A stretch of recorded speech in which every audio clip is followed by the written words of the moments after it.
Ассалому алайкум ва раҳматуллоҳи ва баракатуҳ. Хоб имрӯз рӯзи дуюми идай, иди қурбон. Хоб боз ҳам мардуми сарбаланди Тоҷикистони азиза, мардуми ғариб, мусофир, муҳоҷир, хоб мардуми мусалмонро ба ин рӯзи ид табрику таҳният кардани ҳастам. Ва хоб камтар қуръонам хондум, иншоалло ба амри Худо. Агар қуръон хондира ма пок гизам мисол ба сами шумо агар бирасум соатҳом агарам бизгарад то ҳарфе ки карда мехонам. Хоб яду ҷои интересиша, ҷое ки нофаҳма, ҷое ки ба таври худам мефаҳмам, болои навор мебиёрам. Хоб барои ҳамин бародаро аъузубилляҳи мин шайтони раҷим, бисмиллаҳи раҳмони раҳим. Сураи Намл, яъне ки дар Макка нозил шудааст. Хоб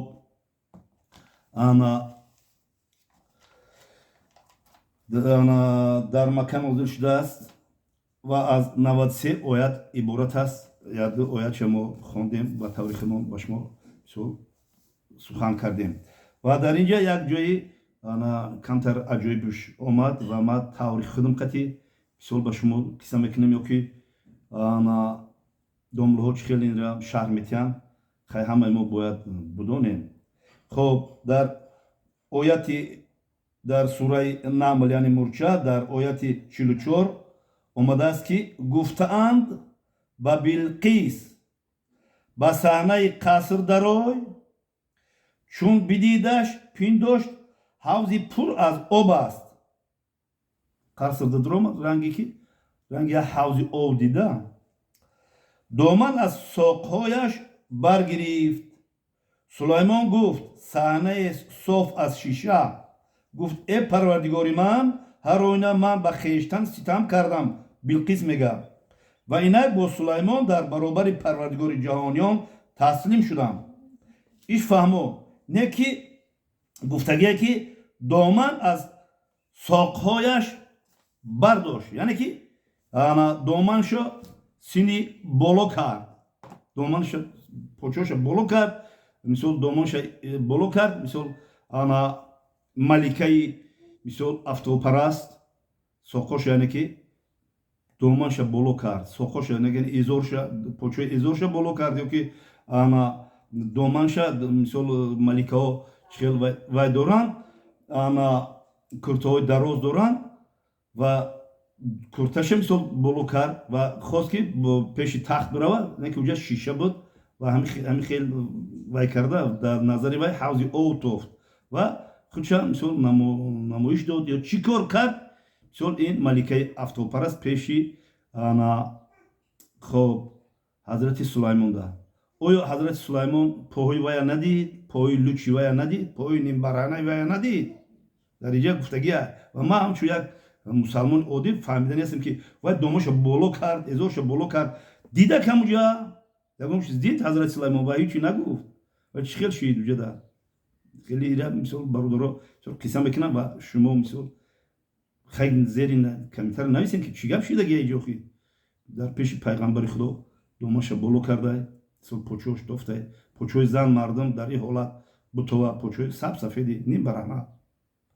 Тааҷҷуб. Ва дар имрӯз ҳам дар чӣ мефаҳмам, як одами бисёр ака одами ҳамин дунёпараста пешвоз гирифтан дар хоб дар сарзамини муқаддас дар Маккаи Мукаррама ва ура барои ҳамчун эҳтиром ва духтарҳои сарлича, тамоман саршон лича, мӯи саршон маниқа дароз ду тарафда мондан ва ӯ як бовиқор мисол вай мекард, қадам мезад ва ин духтарҳо сарошуна хоб муошуна то медоданд, ина ки эътироз мекарданд. Шояд ман хел мефаҳмам, эътироз мекарданд ба ин мисол ки бигем фиръавни замон бигем, эътироз мекарданд ки мисол мо саромна лич кардему, шумо мисол ба мо раҳм кинед, ба мо мисол супориш диҳед, ба мисол ин сардоро супориш диҳед ки то ки мор ҳам эзоромонам мисол партоем, мисол кунилиш бигардем. Ман ин чизоре ки мебинам, мехонам, мефаҳмам, ба худам як тафаккур мекунам, ба худам як фикр мекунам. Ин чӣ эътирозе буд, чӣ ҳурмати эҳтироме буд ки сарои лич дар ҷои муқаддас як бедин мебия духтарои бо ифат сарошуна лиж мекунанд мисол партуфтан мегиранд моҳи саршуна инсушон маҳкам яъне ки ӯ фиръавни замон буга ки қонун ворид кунен ки то ки инҳо эзорошунам буроранд дангал кунанд кумди личи сари лич гарданд барои ҳамин бародаро ман қуръон мехонам ман мебинам ба таври худам ман хулоса бурорӣ мекунам ва домлои ширисухан ба инҳо чӣ гуфтани ҳастем ман намедонам хоб зери комментара бинависем хоб як чизи дигар ки имрӯз хоб ба ма мисол наворҳо рӯй мекунанд ба ма мисол ана чи суратҳо рӯй мекунанд ки мардуме ки ҳаҷи умра рафтагӣ буд умраро адо кард ва дар ӯ сарзамини муқаддас монданд то ки ҳаҷи фарзира кунем ҳар сол ҳамин хел мешид ва дар наворҳо ҳастанд ки ҳатто милисҳо омада таи каравтора кофтаистанд ва таи каравто ва ёро буровардаистанд навору хайки ман пешкаш намекунам хоб ва бисёр мушкилиҳо анҷом медиҳанд ва чизи дигар ҳамин аст ки хоб доғи рӯз ҳамин аст ки он одаме ки қарздорай ва он одаме ки соҳиби ҳақай борҳо ба ӯ таъкид мекунад борҳо ба ӯ гап мезанад ба ӯ намоянда рӯй мекунад ки ту аввал қарзта адо кун баъд сафари хонаи худо кун вай бо як виқор бо як дашному ҳақоратҳо бо як доказатҳое ки аз рамкаи инсонӣ хоб берун аст вай бо ҳамин дашномҳо намехоҳад ки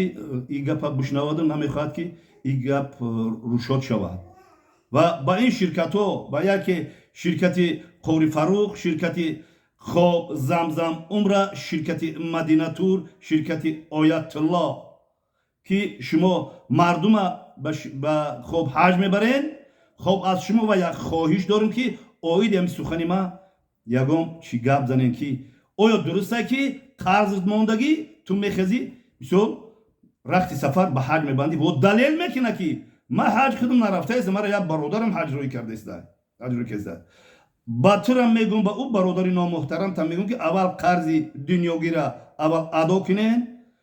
аз қарз пок шуен ба рафти сафар бандед хоб боз як мушкили дигар омадааст аз ин ширкатҳо ман хоҳиш дорам ки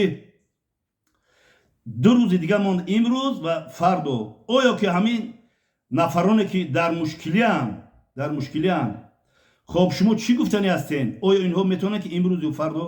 вай кунанд агар ҳаҷи фарзира ба ҷо биёранд ки бо як умед мисол ва ё рафтан мисол уҷода дар мондаанд барои ҳамин хоҳиш мекунем ки равшанӣ андозем ва аз аллоҳи меҳрубон дуо дорему хоҳишу тавалло дорем ки мушкилиҳои ин ҳоҷиҳои моро аллоҳи меҳрубон бартараф кунанд дар дили он сардоро раҳму шафқат бирезанд яъне ки ҳар сол вай мешид амнистия мешид яъне ки аф мекардан ва мардум ҳамаш мерафтанд ҳаҷ мекарданд ё аллоҳи пок ба дили ин мардуми ки нияти хонаи туро доранд огоҳ ҳастӣ дуоиҳо инҳоро қабул кунад инҳо то тавонанд раванд орзуи худро бишкананд ҳаҷи фарзира ба ҷо оранд аллоҳу акбар.